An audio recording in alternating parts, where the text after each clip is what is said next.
section of petrol engine.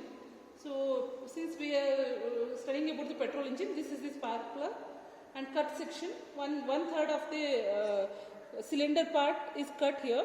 So you can notice this is the cylinder, and this is the piston, and there is grooves for piston rings. Okay, and then this is the connecting rod, and these are called as fins to increase the area. The fins are made on the cylinder, and then this is the carburetor part, and there is no flywheel in this case. In case of a 4-stroke engine, we have seen the flywheel, but here there is no flywheel, and this is the R to measure the angle.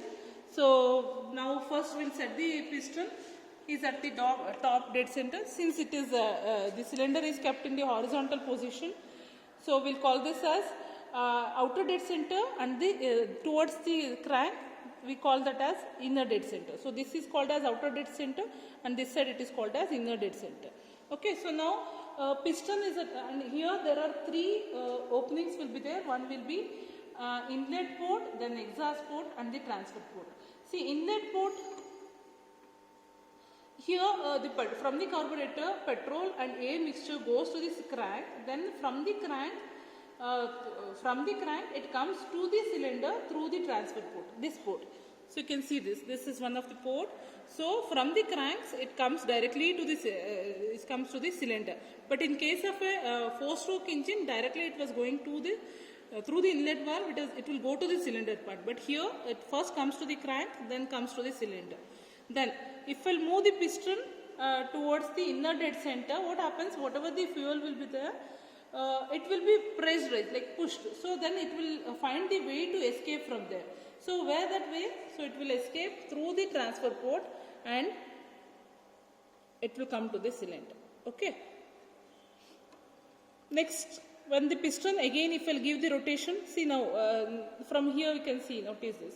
See, if the piston is moving up, what happens? Now already in the last cycle there are some fuel charges. No, fuel charges means air and fuel mixture was there.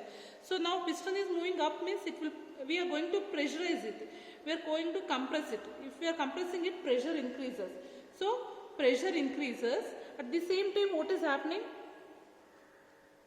So through the inlet port, when the piston is moving towards the top, suction is happening. So suction is also happening to this one, to the like fuel will be getting into the crank. Okay, so now piston is going up. Then next, at the end of the when it is coming towards the outer dead center, due to the spark ignition, fuel will be burned and the combustion takes place. Because of the combustion, the pressure will be acting on the piston, and the piston will move towards the inner dead center. When it is moving in inner dead center, what happens? The exhaust gases, whatever it will be there, it will be expanded, and it will start moving outward through this port. This is inside. You can see here.